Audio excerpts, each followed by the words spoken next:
Moving through my 5 stages of dating will give you the power to just know when the right person enters your life. The 5 stages will also give you the understanding to just know when you're with the wrong person. And just because you love somebody doesn't mean that the person is the right one for you. And it takes time to go through the journey. Dating is not easy and soulmates are not perfect. But when your heart is open and you may know these dating stages, then you may find the right person for you. Let's go through them very slowly. Number 1, we're going to go through the attraction stage. The attraction stage is definitely a stage where the honeymoon is what we call it, and it's really fun, and it's the honeymoon phase, as we say, and you recognize all of your partner's good qualities and you want them to fall in love with you. And in a wise note, let's just get to know that the honeymoon phase is just a phase. But how do you really know when you're transitioning from the honeymoon phase versus falling out of love? Everyone will fall out of honeymoon phase, and not everyone will fall out of love. But the honeymoon phase will fade with time, but love should grow with time. Honeymoon is a quick feeling of excitement, sexual arousal, and slightly obsessiveness sometimes for somebody, which can be addicting at first, but love is a feeling of stability, partnership, deep intimacy, trust, and shared values. The non-exclusivity stage, the uncertainty, is the beginning where there's a possibility where you're not being exclusive will make you feel weird, will make you feel anxious. And the reason why is because you're still not sure what the intention is behind this if you haven't really spoken about it. And this is why this I'm not sure stage can be very uncomfortable. There can be confusion, can make you feel anxious, facing your fears, and as mentioned, anxiety. And the non-inclusive stage is the one where you're not monogamous, meaning that you can see other people. And I would say that it's better to be honest with each other, communicate well, and be respectful for each other's feelings, and make decisions when you do not get your disappointments.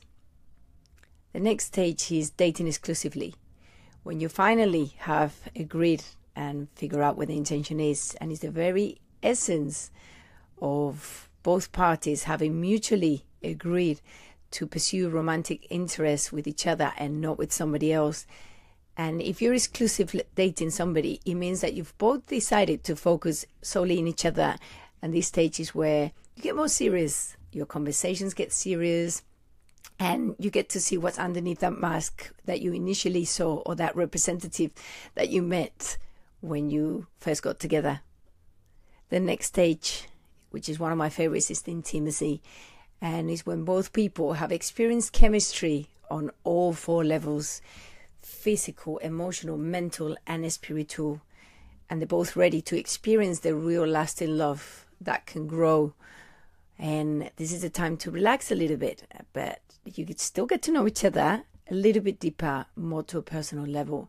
And it's also important to point that it's a lifelong journey. They should continue to open up and share the thoughts, the feelings, vulnerabilities, and they should continue to express the love, show interest and desire, and look forward to your regular physical intimacy. Both of them should grow closer, and you should feel the joy of deeper emotional connection and increase of physical contact. The engagement stage, the final stage where things on the dating stage have moved forward and you decided to ultimate that commitment on getting married. You both clear that you want to be with each other forever, and it's time to build a life and make sure that you have your plans aligned. Engagement is also the best time for a couple to practice the marriage, and it's like magnifying the glass on everything that counts, and the love grows, the problems and the pressures, and it's a great time to practice the 2 most important skills of staying married, which is the ability to apologize and the ability to forgive. Apologies and forgiveness are interdependent, and when one partner apologizes, that makes it easier for the other one to forgive. And when one partner is very forgiving, that makes it easier for the other one to apologize.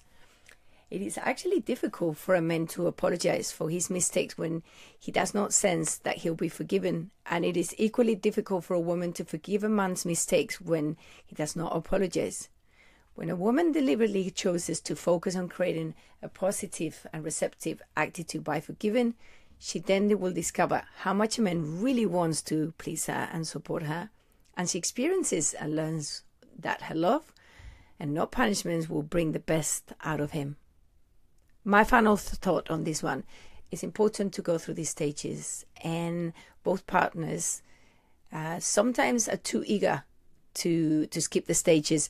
This does not necessarily mean that they will not make it through, but it does mean that they will not gain the insight and ability to necessarily build a strong foundation for the relationship to grow. I'll see you soon.